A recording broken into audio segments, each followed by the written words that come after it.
Welcome student in the subject of sales and distribution management. In the lecture number 25th, we are going to discuss two concepts which is wholesaling and the retailing. In wholesaling, we are going to talk about the meaning, importance and function, and likewise in the second concept which is retailing. So we will start this lecture by getting a meaning of wholesaling. So, as you all know that wholesaling is basically buying of the products and services and for their subsequent resale to institutional users or to the final consumers. So, wholesaling assumes many function in a distribution channel, so particularly those in the sorting processes. So manufacturing and service providers sometimes act as their own wholesaler. Now what is wholesaling? So wholesaling is the sale of merchandise in the bulk to a retailer for repackaging as well as the reselling in the smaller quantity at a higher prices. So the buyer of wholesale merchandise, which is in this case is a retailer, which we know as retailer, they merchandise, sorts, they reassembles and the repackages the entire package, the products into the smaller quantities for direct retail sale to the consumer. And why they are doing that? Because not every consumer wants 100 units of your product. He might need a 1 unit of your product, right? So to get that convenience, to reach at that convenience of the consumer, we do have retailers in between the wholesaler and the consumer. So the wholesaler, due to the quantities which are purchased by the consumer, they can charge less per item because they do get some discount by the manufacturer. Now, the retailer sells at a price that reflects the overall cost of doing the business. Now, what will be the importance of the wholesaling? As I'm keep repeating myself that wholesaling is a significant aspect of the distribution because it impacts the economy. It functions in the distribution channel. It represents the relationship with the suppliers as well as the consumer. So in USA, the wholesaler generate almost 1/5 of their total revenues from the foreign market, and that is not a small number. So revenues are high, like since wholesaling involves in what I'm saying, yes, involved in substantial purchases by the institutional consumers. So there are large number of retailers because they serve individual, dispose final consumer, and wholesaler handle fewer and larger and the more concentrated customers. From cost perspective, wholesaler have a great impact on the prices. Operating cost for the wholesaler, it will include the inventory charges or the sales force salaries or the rent charges or the cost of advertising, etc.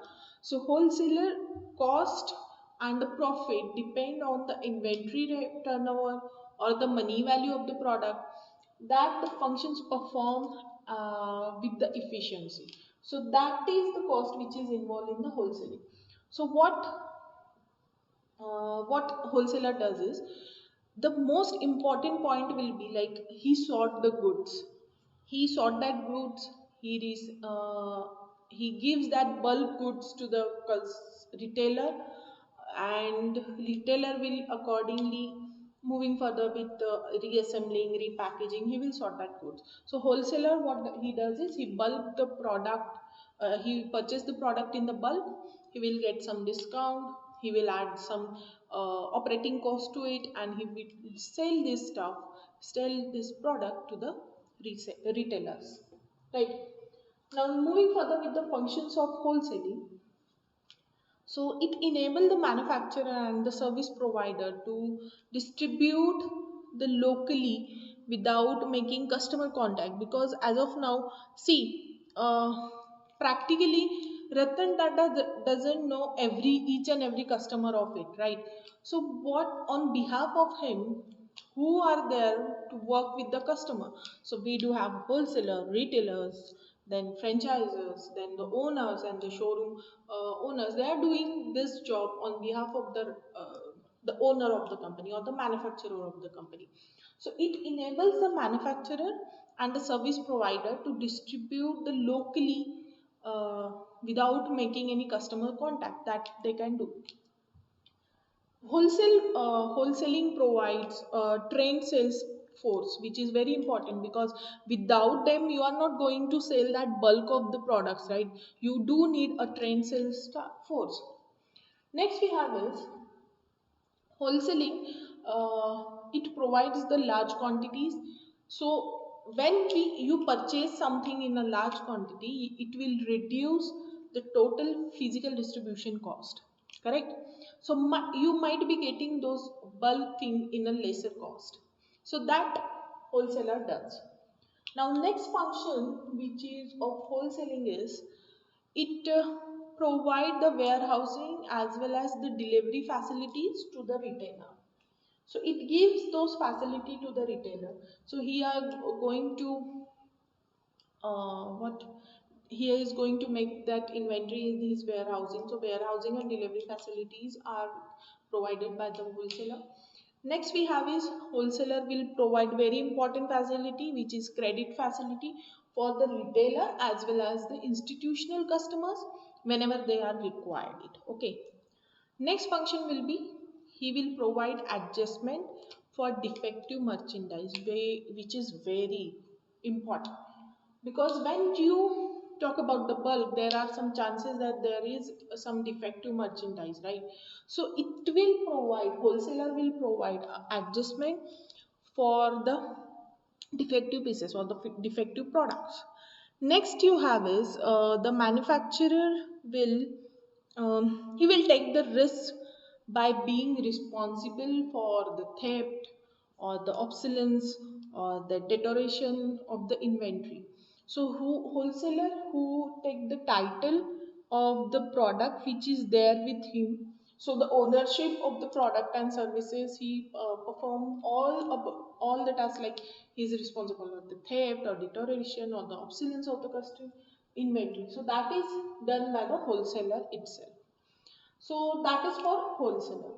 Now we can furtherly talk about the wholesaler because there are some categories of wholesaling. So we can see some categories of it. Categories, right? Hmm. The first category of wholesaler is manufacturer wholesaling.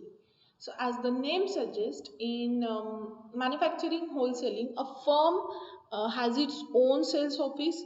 The firm does their wholesale activities on their own, and those wholesaling activities are done in their sales offices.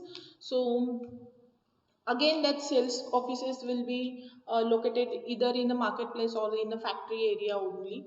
So this type of arrangement is preferred when the manufacturer desire more control on the marketing and he wants to be in a touch with the customers. So he can do that if he wants a personal touch or he wants to take control over the marketing, he can go for the manufacturer wholesaling. The next category will be the merchant wholesaling. So merchant wholesaler they buys and they take the title and they take the possession of the product for further resale. So the merchant wholesaler may perform full range of distribution tasks. They can provide the credit, they can provide the storage for the product, they will deliver the product after the merchandising or and as well as the promotion assistant they can give you. They will be having personal their sales force who they can offer research, they can train the supports, and they can provide all necessary information to the customer as well as the manufacturer. They will provide the installation of your product, they will provide the sales after sales services. So actually this this class which is merchant wholesaling is often commonly is there in the durable consumer goods or the pharmaceutical goods or the grocery item. So they are merchant wholesalers, right? So merchant wholesalers demand higher compensation for performing large number of functions because they are doing everything in the business. So those wholesaler offer some higher compensation as well. The next category we have is we do have some agents and the brokers. So they perform all the various wholesale tasks, but they don't have or they do not take the title of the product, unlike the merchant wholesalers. So agent and the brokers enable a manufacturer to expand the sales volume uh, because of their special expertise and the experience in the sales field, right? So such agents and brokers may work for many firms, and they carry non-competitive as well as the complementary products in exclusive territories. So agent have a little say on the marketing and the pricing. So that is happening in the agent and the brokers category. So that is for the wholesaling. Now we have another point, which is retailing. Again, we are going to talk about the meaning, importance, function, and also we are going to see some categories of retailing also. Okay, we'll start with the meaning. So retailing is it is defined as a set of activities or the step which is used to sell a particular product or the service to the consumer for their personal or the family use. So it is responsible for matching the customer demand with the supply of the manufacturing. So it is like a link between the manufacturer as well as the customer and the consumer, right? So he is that link.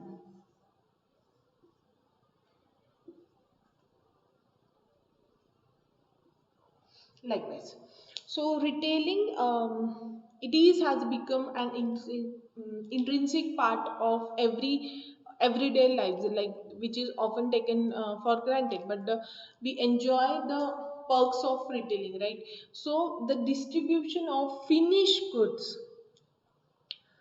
finished products, it begins at the producer and it ends at the ultimate consumer, and between the two of them there is a middle person called as the retailer. Okay, so what he does is it is retailing is defined as a set of activity or the step which is used to sell a particular product or the service to the consumer for their personal as well as the family use. So it is responsible for matching, again I'll repeating myself, that it is responsible for matching individual demands of the consumer with the supplies of the consumer manufacturer.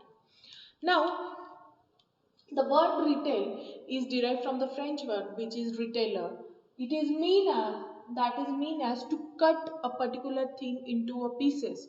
To break a bulk is known as the retail, right? So that's what they do. Retailing has what can I say? A retailer is a person or the agent or the agency or the company or the organization which is instrumental in reaching the goods, merchandise, or services to the ultimate consumers. So the concept of retailing, again it is a marketing concept which is oriented. So when we talk about the retailing strategy, there will be some broad areas. We will be talking about the customer orientation, we will be talking about the goal orientation, then we will be talking about the value driven approach, and lastly we will be talking about the coordinated efforts, right? So a retailer will make a careful study of the needs of the customer, and he will attempt to satisfy those needs. The next will be the retailer has clear cut goals and devices to strategies to achieve those goals. So goal orientation must be there in retailing. Next point we do have is value driven approach. So the retailer offers good value to the consumer with merchandising having the price and the quality appropriated for the target market. With the important point here is which is appropriated for the target market. So basically what they are doing is they are satisfying the consumer demands. They are not forcing their choices to the consumer. They are helping the consumer to satisfy their own needs, right? So it is an coordinated efforts. So when we talk about the coordinated efforts, here we are talking about like every activity of the firm is aligned to the goal, as well as it is designed to maximize the efficiency and deliver value to the customer. We can see some definition of retailing. So according to American Marketing Association, what they are saying is a set of business activities carried on to accomplish the exchange of the goods and the services for the purposes of personal, family, or household use, whether performed in a particular store or by some form of non-selling, that is known as retailing, right? Now, what is the importance of the retailing? So, it is a sale to the final consumer, right? So, that is important characteristic of importance of the retailing is that it involves the sale of the product to the final consumer.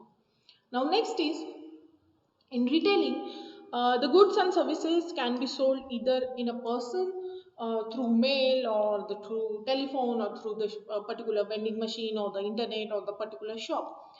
Next is the order size which is handled by the retailer is much smaller in compared to the wholesaler, right? So they do what sort the goods, they do reassemble the goods, they do repackage the goods. That is very important, right? The next is the retailer handles a large number of orders. The retailers had wide variety of the customers. He keeps a large assortment of the goods. He keeps doing that. He assort the goods on behalf of the customer, on behalf of the manufacturer. Sorry. Next, you have is there are some functions of the retailing. As I'll say that they will assemble the goods from various wholesaler. The physical movement and the storage of the goods for the supply to the final consumer is done by the retailer. They do take care of the needs of the customer. They do provide information concerning the nature or the nature and the use of the product to the customer. So also they do inform about the market trend to the wholesaler as well as the manufacturer. Then they standardize grading. They do the standardization, they do the grading of the product, they do the final processing of the goods, and uh, the goods which they are taking, uh, which they are purchased from the wholesaler, and goods which they are going to sell to the final customer. Now, next is uh, the provision of ready availability of the goods is there in the retailing, because whenever a customer wants that good, to make availability of that good is the responsibility of the retailer. Next, you have the risk concerning the price, nature, and the extent of demand of the goods is remains with the retailer, as as if the goods are unsold to him, right? So as the goods stays unsold, the risk of pricing, nature, and the extent of demand will be staying with the retailer. The next function will be the financing of the inventory and the extension of credit to the consumer for a short period. They do provide the credit period to the customers, right? So that is another function. Now, moving further to the retailing, categories of retailing, we do have two broad classification in it. The first one is, as we all know, that is store retailing. So, departmental store is the best form of the store retailing. So, it attract a number of customer. It includes the specialty store or supermarket or the convenience store or the catalog showroom or normal medical store, superstore, discount store or the extreme value store. Every store is included in the store retailing.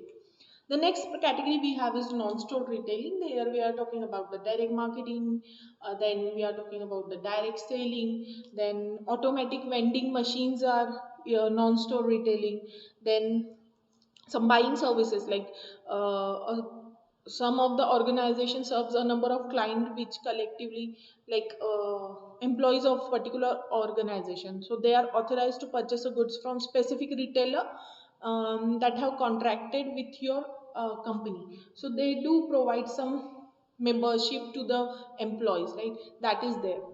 Now there is one more category of retailing, that is corporate retailing. So we corporate retailing is a new trend in the retailing. It includes the retail organizations such as a corporate chain store or the franchisee or the retailer and the consumer cooperatives, and it is there in the merchandising conglomerates. So there are number of advantages that these organizations can achieve jointly, such as economies of scale and better and qualified employees, as well as it will have a wider brand recognition also. They can achieve those with the corporate retail. So that's it for today's lecture. We have seen very important aspect of distribution channel and wholesaling and the retailing, and accordingly we have seen the meaning, importance, function and category of each of them. Until next lecture, stay tuned and please subscribe to the channel of GS College of Commerce, Varda e-learning. Thank you.